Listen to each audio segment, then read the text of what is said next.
Isaac Babel porte le nom d'un épisode biblique, et tout en lui indique l'irrépressible envolée littéraire, avec ce qu'elle contient de violence, d'illusion et de délivrance.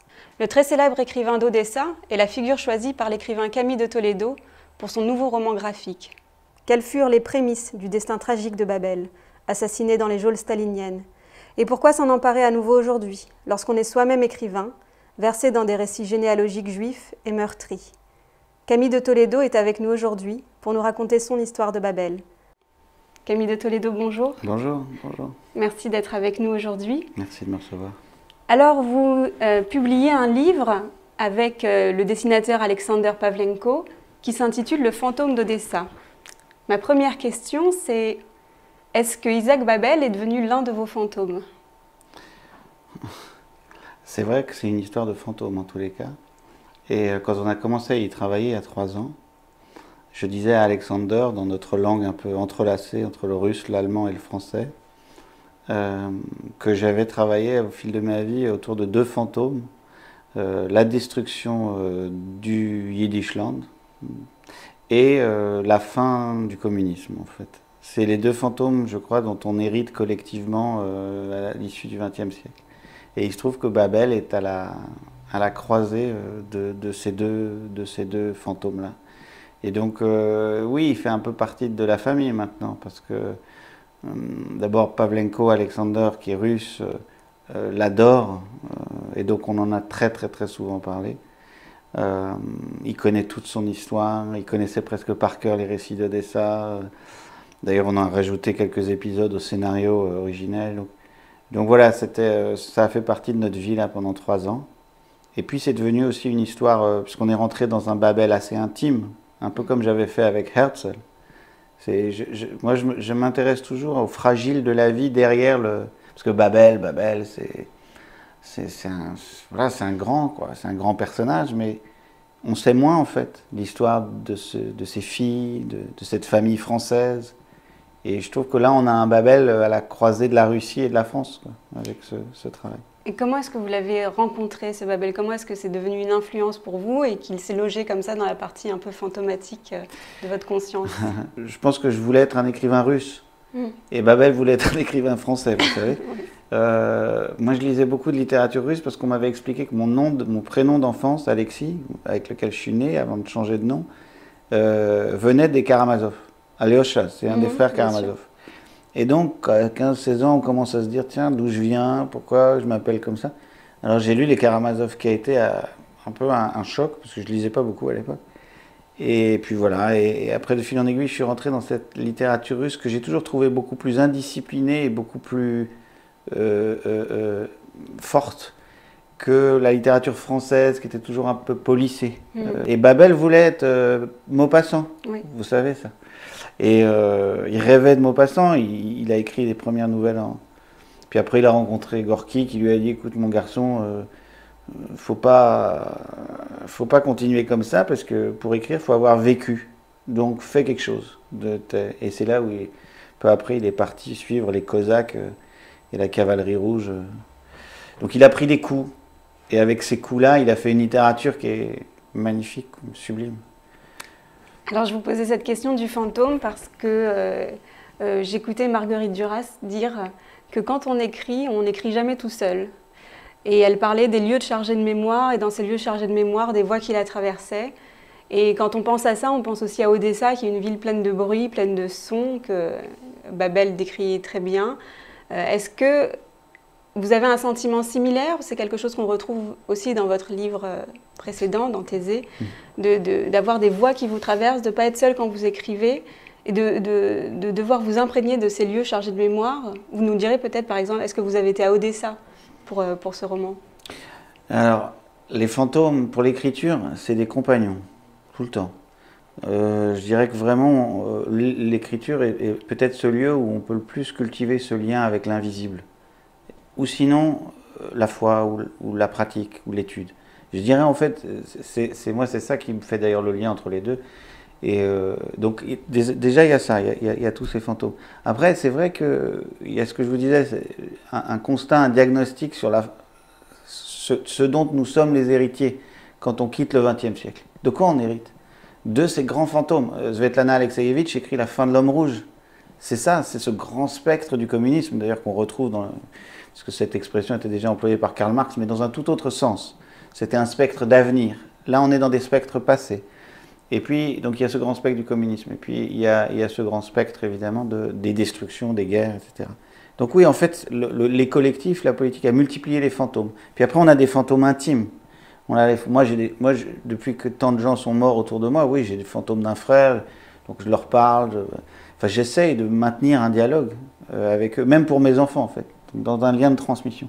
Après, oui, j'ai été à Odessa, mais pas pour le livre, j'y avais été avant.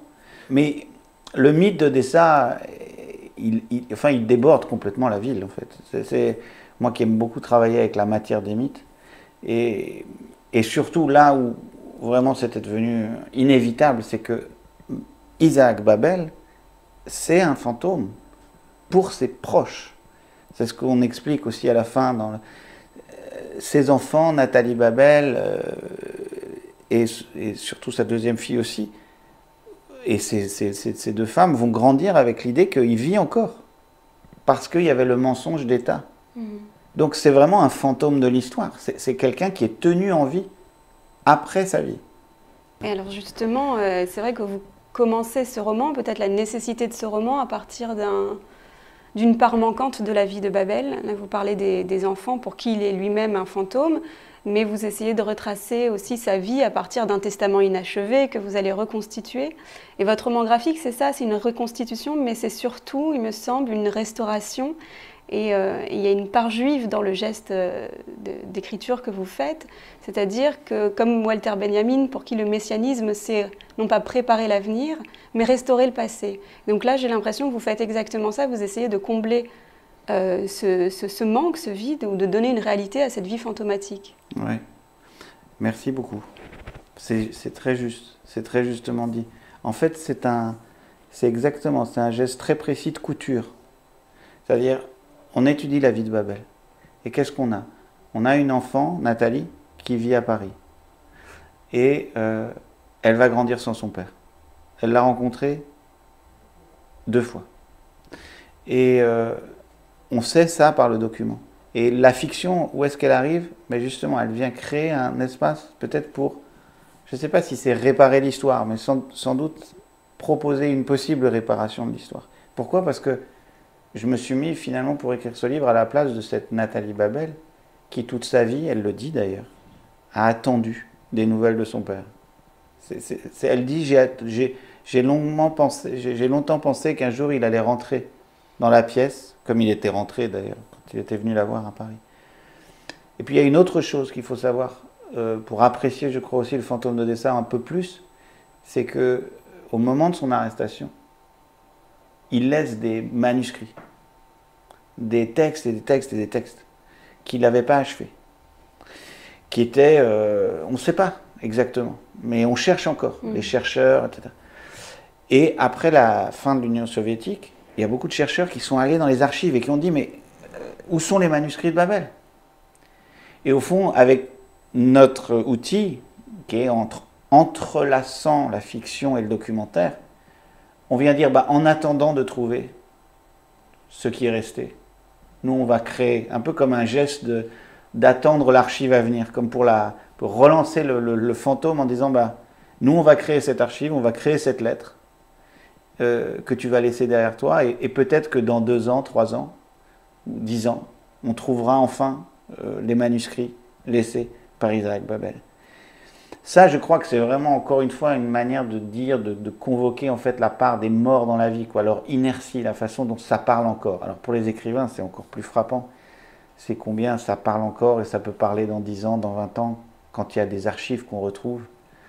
Est-ce que vous y voyez une dimension juive quand même dans cette écriture pour réparer les injustices passées? Parce que vous disiez tout à l'heure que quand vous étiez jeune, vous vouliez être un écrivain russe. Maintenant, vous avez travaillé sur des écrivains juifs. Oui, d'une certaine... Il y a un ami, Yannick Enel, qui est devenir juif par l'écriture. Voilà ce qu'il dit de moi, devenir juif par l'écriture. Ou redevenir juif, moi je dis aussi parfois se reconvertir. Mais il y a quelque chose comme ça, oui, d'être dans cette bibliothèque-là, d'être dans cette... Ouais. Mais est-ce que vous pourriez dire ce qui distingue la littérature juive russe de la littérature russe tout court? Oui, ça je peux, tout à fait. Parce que, en plus, moi j'aime beaucoup et j'ai fait des études littéraires aussi. Et donc, pour Babel, d'abord, c'est un pas de côté, c'est une teinte. C'est le traducteur de Sholem Aleichem. C'est donc en fait, dans les mots de Kafka, une littérature mineure. C'est quelque chose en fait qui est une autre langue. Alexander Pavlenko dit une chose qui différencie Babel des autres écrivains russes, c'est qu'en fait il arrive à voir la réalité. Je ne sais pas si c'est un fait juif, mais en tout cas il n'est pas idéologique comme les autres. Dostoïevski, c'est un grand écrivain idéologique, il y a toujours des grosses idées. Babel n'est pas du tout quelqu'un d'idéologique. Babel est quelqu'un qui est vraiment dans la description, dans la saveur. Et pour moi, c'est un écrivain yiddish. C'est-à-dire, on le sent à la manière, ses personnages, enfin, dans les récits d'Odessa, dans la Cavalerie Rouge, dans ses nouvelles, dans Histoire de mon pigeonnier. Il y a une sorte de saveur. En plus, il se voyait comme un écrivain solaire, vous savez, il voulait être le premier écrivain solaire de Russie, il voulait être l'écrivain du soleil de Russie, du sud, alors qu'il disait tout ça c'est que des gens qui ont des maladies à Saint-Pétersbourg, à Moscou, ils toussent, et là tout d'un coup il y a cette apparition du soleil, mais il y a cette teinte du Yiddishland et il la porte, quoi. Et quand on compare, quand on lit en traduction Babel et Sholem Aleichem, en fait c'est une langue. Donc il parle russe, enfin il parle un russe pour moi qui est juif. Mais est-ce qu'on pourrait dire même qu'il y a un art d'écrire qui naîtrait de la persécution ou de cet environnement très douloureux qu'il a dû vivre et auquel il a été confronté à Odessa pendant la Révolution? Et je pense à ça, je pense à cette dimension juive parce qu'il y a une partie dans Cavalerie Rouge, dans son roman, où, pour critiquer le totalitarisme, enfin la révolution, la terreur de la révolution, il fait parler le juif Guédali, où il dit, où le juif Guédali interroge la révolution, il dit mais comment est-ce que la révolution peut être bonne et soumettre le peuple au nom de la liberté? Donc il y a des petites insertions talmudiques comme ça, oui, qui lui permettent de critiquer le totalitarisme et de générer une nouvelle forme d'écriture. Oui, oui, bien sûr.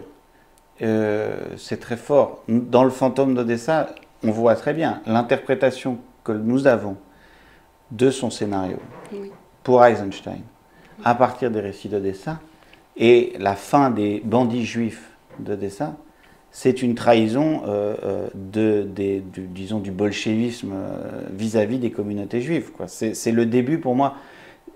Pour moi, il annonce Vassili Grossman et le livre noir de la destruction des Juifs du RSS. Il y a quelque chose il le sait, enfin il le voit au moment de Cavalerie Rouge, il voit que les pogroms, bon c'était surtout les Blancs, mais il enregistre ça, Mais là où il est, comment je dire, le rapport qu'il a à la persécution et à la violence, Pierre Pachet le disait très bien, c'est très paradoxal. Il décrit ce qu'il voit, parfois avec, moi je dirais c'est un effroyable merveilleux. Il y a quelque chose comme ça d'une vitalité, y compris dans la pure violence. Et c'est là où c'est un grand écrivain pour moi. C'est qu'il n'a pas de position morale. Il montre parfois des scènes d'une violence ahurissante. Mais il n'y a pas de jouissance de la violence. Jamais. C'est pour ça que pour moi c'est vraiment un mensch, c'est la bonté. Mais ce qu'il décrit, la manière qu'il a de la décrire, c'est en peintre. Pour moi c'est un peu comme Goya avec les troupes napoléoniennes. Il y a quelque chose comme ça d'une force évocatrice. Et pas de jugement moral. Et je pense qu'on a la clé, pour celles et ceux qui nous écoutent, s'ils vont juste lire Histoire de mon pigeonnier. Moi, je pourrais vous faire une descriptive très précise d'Histoire de mon pigeonnier, comme vous savez, quand on dit il y a parfois un moment de la vie qui fait tout. Alors, il faudrait rappeler l'histoire de mon pigeonnier, c'est... les pogroms de 1905. C'est ça. C'est quand il est enfant et qu'il assiste au pogrom de 1905. Et l'histoire de mon pigeonnier est une manière un peu détournée. Et on se rend compte tardivement de ce qu'il est en train de se jouer, de ce pogrom-là. Et là, il y a aussi un art de l'écriture qui est développé. Oui, c'est ça. C'est-à-dire qu'il ne va pas décrire la scène violente, il ne va pas décrire forcément... Il va décrire juste l'élément d'à côté qui, par réflexion, va vous donner une image du chaos ou de la brutalité ou de la cruauté qui est en cours. Et dans l'histoire de mon pigeonnier, c'est ça, il décrit la façon dont ces petits pigeons qu'il a été achetés, etc., en fait, ils sont écrasés sur son visage et il voit tout à travers le... Et donc, voilà, ça c'est Babel, c'est un peintre, Babel. Est-ce que, justement, en parlant de roman graphique, est-ce que l'usage des images vous a aidé à accompagner cette langue de Babel qui est difficilement traduisible d'une certaine manière? Ben, peut-être que là aussi on retombe sur ce qui est vraiment très très juif dans le fantôme d'Odessa, c'est que on s'est mis à l'endroit des images manquantes. Mais ça, je le fais souvent. C'est-à-dire écrire depuis le manquant. Qu'est-ce qui manque et est-ce qu'on peut écrire de là? Et qu'est-ce qui manque pour Babel? Il manque le récit de sa fin. Il ne l'a pas écrit. On aimerait bien, hein, mais il ne l'a pas écrit. Et là, on écrit la lettre depuis la prison. Et on montre les derniers temps de la Lubyanka. On le montre évidemment avec l'outil, et c'est pour ça d'ailleurs on parlait de Franz Mazrel, mais des outils de l'époque, on s'est beaucoup inspiré de Franz Mazrel, qui est un immense, vous pouvez aller voir sur Internet, un immense artiste qui était préfacé par Stefan Zweig, qui faisait des gravures sur bois expressionnistes sublimes. Mais en tout cas, on s'est mis à la place du manquant. C'est ça qu'on fait. Qu'est-ce qui manque? C'est ça, les derniers jours d'Isaac Babel, on ne les connaît pas. Et qu'est-ce qui manque également? Une bonne adaptation du scénario qu'il a écrit pour Eisenstein. Parce que son scénario a été adapté par un mauvais cinéaste et Babel n'aimait pas la version du cinéma. Mais ça devait être mis en scène par le grand Eisenstein. Si Eisenstein avait fait le film, on aurait hésité. Mais là, on s'est dit non, ça vaut la peine de montrer ce film. Donc, c'est vrai, voilà. que c'est un dommage que Eisenstein n'ait pas réalisé ça. Bon, vous reprenez le conte de Beniakrik, en fait, hein, dans votre roman graphique, qui est une image peut-être de Babel, je ne sais pas, un idéal d'un juif comme ça, roi, qui donne aux pauvres. Alors, il s'inspire d'un... Donc, le scénario, il l'écrit pour Eisenstein, à partir de ces récits d'Odessa, qui ont été aussi traduits par les contes d'Odessa, et qui racontent la vie un peu mythifiée par Babel, mais d'un brigand qui a existé. Il s'appelle Mishka Yapunchik, Mishka le japonais. Et c'est vraiment la pègre. Mais c'est aussi, il faut préciser, puisqu'on est chez Academ, que c'est un Odessa où il y a Jabotinsky. C'est-à-dire qu'il y a la logique est la suivante, c'est qu'il y a des pogroms et il faut se défendre. Donc il y a ces systèmes de défense ou d'autodéfense, de milices juives qui disent, bon maintenant dans les quartiers c'est nous. Vous entrez plus les pogromistes. Et si vous entrez, nous on vous fait votre fête. Donc il y a une logique d'autodéfense. Et Beniakrik, c'est un croisement entre une pègre, une mafia d'Odessa, parce que c'est un port, un port franc à la marge de l'Empire de Russie, où on les laisse faire tranquillement, on fume l'opium.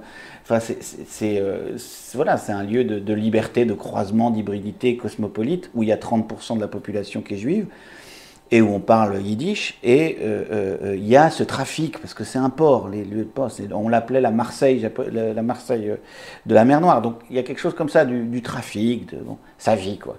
Et puis il y a ce brigand, et ce brigand, c'est Yapunchik, qui est mis en scène par Babel sous le nom de Beniakrik.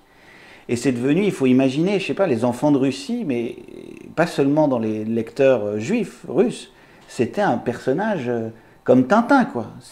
Beniakrik, c'est Astérix, c'est un héros absolu, c'est celui qui rend justice, c'est le justicier. En même temps, il est terriblement cruel et violent. Nous, on en fait un personnage plus dur, d'ailleurs, plus âpre. Mais ça c'est le contexte des récits d'Odessa. Et Eisenstein, le grand Eisenstein, lisant ça, dit à son ami, je veux mettre ça en scène. Et sauf qu'il ne l'a pas tourné. Pourquoi? Parce qu'il tournait Potemkin. Donc, le cuirassé Potemkin, c'est le film qui a empêché le tournage des récits d'Odessa par Eisenstein. C'est pas du tout lié au fait que là, on avait un héros juif populaire et que ça rentrait pas en ligne de compte avec les idéologies. Alors, on ne peut pas dire ça parce que le film a été tourné, qu'il n'a pas été censuré, il était simplement assez mauvais, et il n'a pas eu un grand succès. Mais on est encore dans des années où on est vers 1920, enfin je dis de mémoire, mais 23, 24, 25, 26, et le tournant stalinien n'a pas encore vraiment agi, c'est-à-dire que là, Babel est encore assez libre, les créateurs sont encore assez libres. C'est à partir de 29, 30, là, ils rentrent dans ce quand il dit je suis devenu un maître du silence. Je suis devenu un maître du silence. C'est d'ailleurs une phrase qui dit tout. Je suis devenu un maître du silence. Et voilà, il exprime le fait que ça y est, c'est terminé, la liberté n'est plus possible. Mais d'ailleurs, est-ce qu'on peut se demander la chose suivante, c'est-à-dire qu'il y a une effervescence de l'écriture et de la parole comme ça dans cette première vie, première partie de vie d'Isaac Babel. Et tout à l'heure, vous disiez, les derniers jours de Babel sont manquants, mais est-ce que pour lui-même c'était manquant? Est-ce qu'il n'avait pas le pressentiment de sa fin? Est-ce que, comme ça, dans l'écriture lui a permis comme ça de conjurer la peur de cet effondrement à venir, comme s'il on a le sentiment qu'il pressentait ça dans son écriture. Alors, je suis d'accord avec vous. Je pense qu'à partir du milieu des années 30, de toute façon, il savait. Les grandes purges commencent, les procès commencent. Il voit ses amis qui sont arrêtés. Mandelstam, il était assez proche. Donc, il voit l'étau qui se resserre. Et alors, nous, parce que j'aime beaucoup, moi, que la fiction... J'ai une conception un peu singulière de la fiction, et ça c'est très, pour le coup ici où on est le lieu aussi des exégèses de la Torah, des exégèses talmudiques, c'est pour moi la fiction peut être aussi, le récit, la narration peuvent être aussi des outils de commentaire des œuvres. Et en quelque sorte, l'adaptation qu'on fait du scénario, c'est pour dire, regardez, Babel décrit sa mort avant de la vivre. C'est-à-dire, quand même, quand on lit le livre, on voit l'histoire de Ben Yakrik, c'est quoi? Un juif d'Odessa qui se met au service de la révolution et qui est trahi par elle au point d'être abattu. Et il écrit ça, voilà, au début des années 20. Donc, moi j'ai toujours le sentiment, les écrivains sont pour moi un peu des chiens qui sentent les tremblements de terre. Et je pense que, voilà, il savait. Il savait depuis longtemps que cette machine allait les broyer. Enfin, j'ai une dernière question, justement, peut-être une question politique, parce que il y a un travail de remémoration, hein, comme on a dit, de restauration qui est fait, et pas seulement dans le fantôme d'Odessa, dans votre œuvre en général, et peut-être même le travail de l'écrivain en général est un travail du souvenir. Mais la mémoire n'est pas seulement un travail littéraire, c'est aussi quelque chose de très politique. Il y a des conflits qui sont liés à la mémoire. On pourra parler peut-être de l'association mémoriale dont vous parlez également dans Le fantôme d'Odessa.